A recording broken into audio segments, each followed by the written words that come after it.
Hello students, welcome to the Bharat Academy. This is Manoj Saplyal and today's topic is again the research based on approaches of studying variable. As you know students, the researches based on approaches of studying variables were classified into two parts. First one is quantitative research and second one is qualitative research.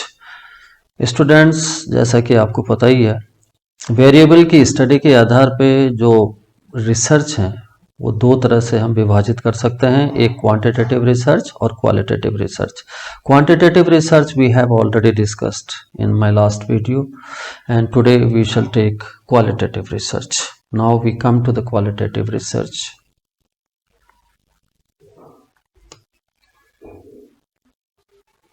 Now let us get started with the qualitative research. What is this qualitative research?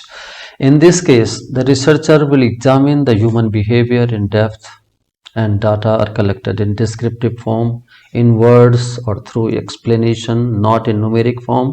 In this case, the data is directly collected through the interaction with the people. क्या होता है qualitative research? Qualitative research में हम human behaviour को deeply और in depth examine करते हैं. Data are collected in descriptive form. Data को हम डिस्क्रिप्टिव फॉर्म मतलब वर्णनात्मक तरीके से कलेक्ट करते हैं. इन वर्ड्स में कर सकते हैं, शब्दों में. इन थ्रू एक्सप्लेनेशन, इसको एक्सप्लेन करके भी कर सकते हैं, which are not in numeric form. You can also call it in this the data are in narrative form. Narrative means not in numerical form. This is in words or through the explanations. And in this case, the data is directly collected through the interaction with the people. इसमें जो data collect किया जाता है, लोगों से सीधा संपर्क करके भी हम कलेक्ट कर सकते हैं. So there are certain points regarding the qualitative research. First is, it is an in-depth inquiry of the research problem in narrative form. ये जो क्वांटिटेटिव रिसर्च है, ये किसी भी रिसर्च प्रॉब्लम की इन डेप्थ इंक्वायरी है नरेटिव फॉर्म में. Narrative मतलब वर्णनात्मक फॉर्म में, वर्णन करके हम इसकी इंक्वायरी हम करते हैं रिसर्च प्रॉब्लम की. Second, it describes the social phenomena naturally. ये जो सोशल फिनोमेना प्राकृतिक तरीके से होती हैं उनको डिस्क्राइब करते हैं. जैसे एग्जाम्पल ले लिया, अकरेंस ऑफ फ्लड हो गया, बाढ़ का आ जाना, कोई एक्सीडेंट हो जाना, सुनामी एंड अर्थक्वेक. ये सारी की सारी हमारी नेचुरल फिनोमेना हैं, जिसमें इंसान कुछ नहीं कर सकता, ये ऑलरेडी नेचर में होती रहती हैं. तो ये इन सोशल फिनोमेना जो कि नेचुरल तरीके से होती हैं, फ्लड का आना, एक्सीडेंट का होना, सुनामी का आना, अर्थक्वेक का आना, इन सोशल फिनोमेना को डिस्क्राइब किया जाता है जो कि नेचुरल तरीके से हमारे समाज में होती हैं.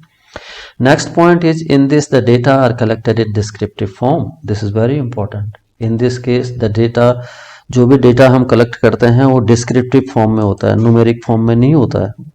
डिस्क्राइब करके हम इसको एक्सप्लेन कर सकते हैं, डिस्क्राइब करते हैं हम इसमें जो भी है. आप इसमें न्यूमेरिक फॉर्म में डाटा कलेक्ट नहीं होता है. Data are collected in descriptive form, written describe करके डिस्क्रिप्शन में. Next point is, the most popular research method includes the interview, case study, observations, group discussions and open ended questionnaire. इसमें जो research method हैं वो हमारे interviews हो सकते हैं, केस स्टडी हो सकती है, किसी केस के ऊपर स्टडी करना, that is case study, observations करना, ग्रुप डिस्कशन करना आपस में, और ओपन एंडेड क्वेश्चन आयर. ये हमारे पॉपुलर मेथड्स हैं क्वालिटेटिव रिसर्च में. विथ जैसे कि हम कहें कि what are the biggest achievement of your life. अब तुम्हारी जिंदगी की सबसे बड़ी अचीवमेंट्स क्या क्या हैं, तो ये हम यस या नो में नहीं कर सकते. We can describe this achievements of our life. तो this is called open ended questionnaire in which more than one word answer are there.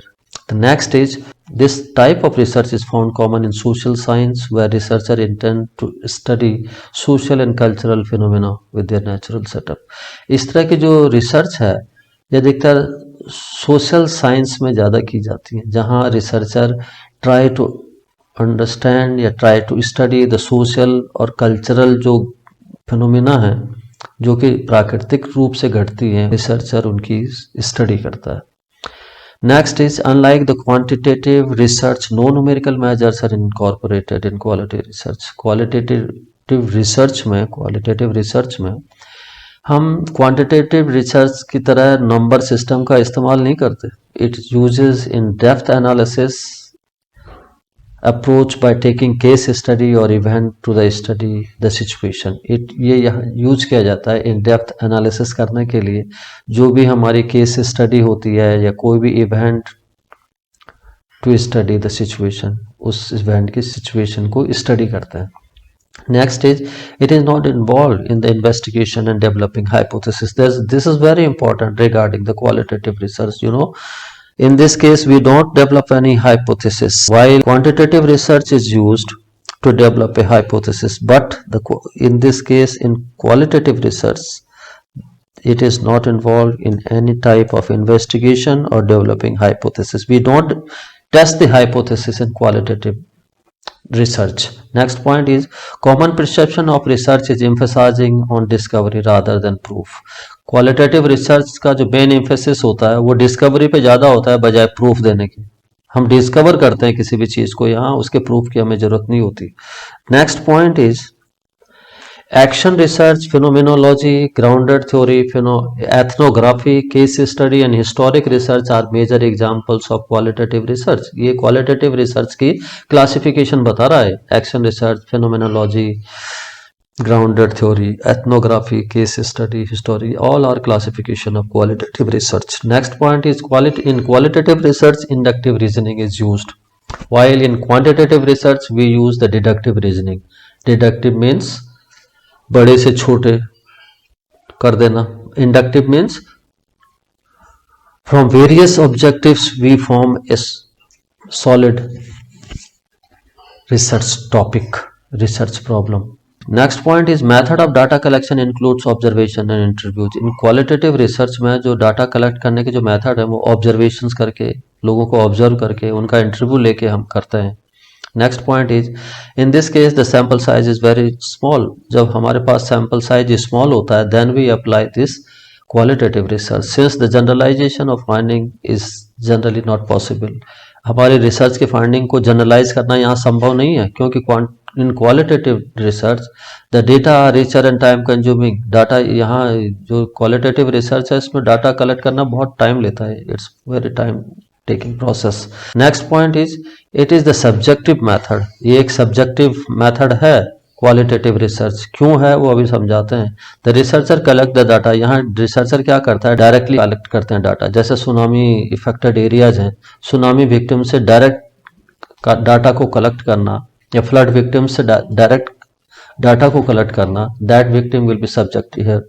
तो in this case this is the subjective method, since the researcher collect the data directly from the subject. I hope you have understood why this is subjective method.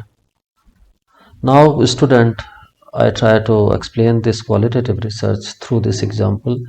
Suppose a researcher is conducting a study on the experience of women who underwent female feticide in any region. किसी भी reason में कोई भी lady female फेस्टिसाइड से गुजरती हैं, तो उस केस में, इन this case the researcher is not handling any numerical data. यहाँ रिसर्चर कोई न्यूमेरिकल डाटा नहीं कलेक्ट कर रहा है, न्यूमेरिक्स नहीं यूज कर रहा है, but in this case he is collecting the descriptive narration by the study subject. ये क्या कर रहा है, उस डायरेक्ट उस जो इफेक्टेड लेडी है, इफेक्टेड वुमन है, उसके साथ फेस टू फेस इंटरेक्शन करके उसके क्या फीलिंग्स हैं, कैसे उसके क्या ओपिनियंस हैं, इनको क्या क्या आइडियाज उनसे ले सकता है, वो इसके थ्रू अपने डाटा को कलेक्ट करता है directly from that woman who underwent female foeticide. तो that woman is a subject here. तो this is called subjective method as well. Next is types of qualitative research design. There are various type of qualitative research design. First one is phenomenological. Let us get started with the phenomenological research. What is the phenomenological research? Let us take an example: occurrence of earthquake, occurrence of flood, occurrence of any accident. In this case, the researcher want to examine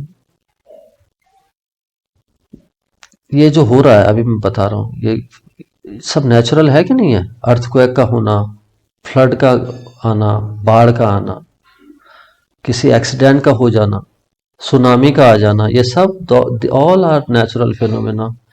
And in this case, the researcher want to examine the experience of human being who are the victims of such phenomena, such as accident, earthquake, and flood, and tsunami. You can take. तो इसमें researcher करता क्या है, ये direct examine करता है उन लोगों का एक्सपीरियंस लेकर के, उन लोगों को एक्सपीरियंस को एग्जामिन करता है who are the victim of such phenomena. In this case the researcher will collect the data from the victims only. इस केस में क्या होगा, रिसर्चर जो भी फ्लड इफेक्टेड हैं, जो सुनामी इफेक्टेड लोग हैं, जिन्होंने वो एक्सपीरियंस किया है, उनसे डाटा को कलेक्ट करता है, इंफॉर्मेशन लेता है उनसे. दैट इज, सपोज एक एग्जांपल ले ले, suppose flood has occurred in some part of Bihar. Bihar के कुछ हिस्सों में अक्सर बाढ़ आ जाती है मानसून के दौरान. तो in this case the researcher will conducting the study. इस केस में क्या होगा, रिसर्चर एक स्टडी कंडक्ट करेगा from the experience of the flood victim. जो फ्लड से प्रभावित लोग हैं उनके अनुभवों के आधार पे, उनके अनुभवों पर वो स्टडी करेगा. The victims will give the information. जो भी फ्लड इफेक्टेड लोग होंगे, they will give the information. वो हमें उस घटना के बारे में, उस बाढ़ के बारे में जानकारी देंगे. They will share their experience about the flood, which is called phenomenological research design. This is called phenomenological research design. I hope you have understood what is this phenomenological research design. तो ये आपका पूरा phenomenological research design, अधिकतर मैं आपको वैसे ही बता दूं, ये अधिकतर उन घटनाओं पर आधारित है जो प्राकृतिक रूप से घटित होती है हमारे जीवन में, और उससे इफेक्टेड जो भी लोग हैं उनके एक्सपीरियंस को लेके हम डेटा को कलेक्ट करते हैं और उन डेटाओं को अब आगे स्टडी करते हैं. तो यही हमारा फिनोमेनोलॉजिकल रिसर्च डिजाइन. तो स्टूडेंट अब now you have got the point क्या क्या होता है. This is your phenomenological research design. Now I come to the second one, that is ethnographic research. What is this ethnographic research? Ethnography associated with the field of anthropology. ये एक anthropology का site है, anthropology का एक field है ethnography. जो क्या चीज है, is a branch of human inquiry. ये मानव इंक्वायरी, ह्यूमन इंक्वायरी के, it is a branch of human inquiry. ये ह्यूमन इंक्वायरी की एक ब्रांच है एथनोग्राफी, उसी पे बेस्ड है ये एथनोग्राफी. ये जो बेसिकली जो एंथ्रोपोलॉजी है, it is a branch of human inquiry. ये ह्यूमन इंक्वायरी की एक ब्रांच है, उसी पे बेस्ड ये एथनोग्राफी है. तो in this case the researcher will try to learn about some culture. He will collect the data from that cultural group by living with the people of that culture. इसमें होता क्या है, researcher will try to learn regarding their culture. लोगों के साथ रह के उनके कल्चर को, उनको संस्कृति के बारे में वो जानने की कोशिश करता है. Then he will collect the data from the cultural group. तब उनके कल्चरल ग्रुप से डाटा को कलेक्ट करता है, इंफॉर्मेशन लेके. By living with the people of that culture. उन लोगों के साथ रह करके वो ये सारे डाटाएं कलेक्ट करता है उनके संस्कृति के ऊपर, कल्चर के ऊपर. Ethnographic means the study of culture by collecting the data by living with that cultural group. Then he will get an idea. यही मतलब है एथनोग्राफी का, किसी कल्चर को स्टडी करना bye collecting the data, data को कलेक्ट करना, bye living with that cultural group, उस सांस्कृतिक समूह के साथ रह करके, और तब उनके बारे में कोई आइडिया वो लेता है. He will get an idea. Example देते हैं आपको. I will explain the ethnographic research by this example. In some part of India, you know, the blood donation is considered as a sin. गलत माना जाता है ब्लड डोनेट करना भी, और it is considered against the wish of God. कई लोग तो इसको गॉड के विश के अगेंस्ट भी मानते हैं ब्लड डोनेशन को.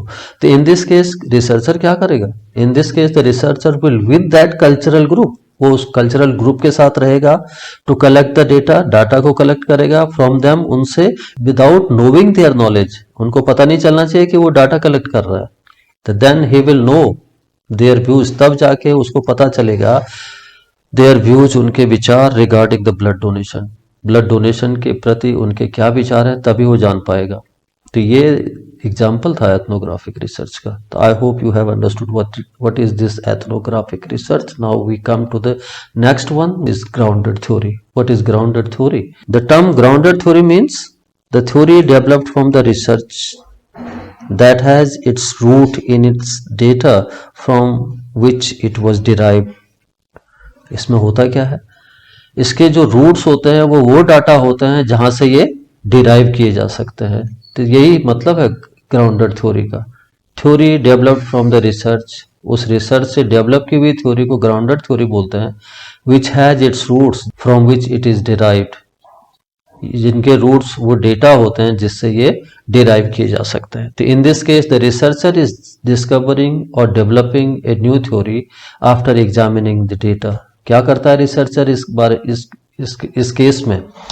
After examining the data, data को एग्जामिन करने के बाद रिसर्चर इज डिस्कवरिंग और developing a new theory. Researcher एक नई थ्योरी को डेवलप करता है और डिस्कवर करता है. It is mainly used in social science, ये अधिकतर सोशल साइंस में इस्तेमाल की जाती है. May be the previous data are not available on the topic और nobody has previously done a research regarding that topic. ये भी हो सकता है कि उस टॉपिक पे पिछला कोई डाटा हमारे पास अवेलेबल नहीं हो और या तो उस टॉपिक पे कोई रिसर्च अभी तक हुई ना हो. Then the researcher will develop a new theory. In this case तब रिसर्चर एक नई थ्योरी को डेवलप करेगा रिगार्डिंग दैट टॉपिक. उस टॉपिक के regarding he will develop a new theory by collecting the data, data को कलेक्ट करके and then analysing them, तब उनको एनालाइज करके he tries to develop a new theory. Now I explain this by this example. A study on a response and adaptation. Adaptation means adjustment. A process of patient with cancer at Doon Hospital, Dehradun. एक study कर रहा है researcher on the response and adaptation. Response क्या है और adjustment कैसे patient कर रहा है विद कैंसर. कैंसर के साथ क्या पेशेंट का रिस्पॉन्स है, किस तरह का रिस्पॉन्ड कर रहा है, कैसे वो एडजस्ट कर रहा है. इसको स्टडी करने के लिए रिसर्चर एक रिसर्च कर रहा है दून हॉस्पिटल में. तो this is the example of grounded theory. Next part is and the last type is case study. What is case study? Case studies are in-depth examination of the people, places or institution. Case study in-depth examination है लोगों की, कुछ जगहों की या institutions की. In-depth मतलब deeply. In nursing science, the case study methodology is used since a long time for in-depth study of single patient or group of patient to find the knowledge for solving the nursing problem of the patient suffering with a specific disease condition. Nursing research में ये case study methodology has been used for a long time. कई समय से ये use की जाती हैं. काहे के लिए? Study in depth study of a single patient, एक पेशेंट की या ग्रुप ऑफ पेशेंट्स की, to find the knowledge of solving the nursing problem. ये नर्सिंग प्रॉब्लम को कैसे सॉल्व करें, इसको जानने के लिए एक पेशेंट पे या ग्रुप ऑफ पेशेंट पे हम रिसर्च करते हैं. Nursing problem of the patient जो सफ़र कर रहा है with a specific disease condition. इसमें रिसर्चर कोशिश करता है to find the knowledge of solving nursing problem. Nursing problem से कैसे सॉल्व की जा सकती हैं किसी पेशेंट की सफरिंग्स को जो स्पेसिफिक डिजीज से जो गुजर रहा है, जिसको स्पेसिफिक डिजीज हुई हो, उसके लिए नर्सिंग प्रॉब्लम्स को कैसे सॉल्व किया जाए, रिसर्चर यही यहाँ स्टडी करता है. In this case study are collected by the observations और बाय पर्सनल इंटरव्यू मेथड. यहाँ जो तुम्हारा केस स्टडी है, इन केस स्टडी में जो डाटा है वो कलेक्ट किया जाता है ऑब्जर्वेशन से और पर्सनल इंटरव्यू लेकर के भी हम यहाँ डेटा को कलेक्ट करते हैं केस स्टडी में. For example, how the nurse and pregnant women's manage the pen during the delivery process. एक एग्जांपल ले लें, नर्सें और प्रेग्नेंट वुमेन पेन को कैसे मैनेज करती हैं डिलीवरी के दौरान. This can be a case study. Now we come to the next, that is historical research. What is historical research? It means something related to the history or past. ये history और past records, past data होता है. In this case, the researcher will collect the past data, then he will be evaluating the past or old data.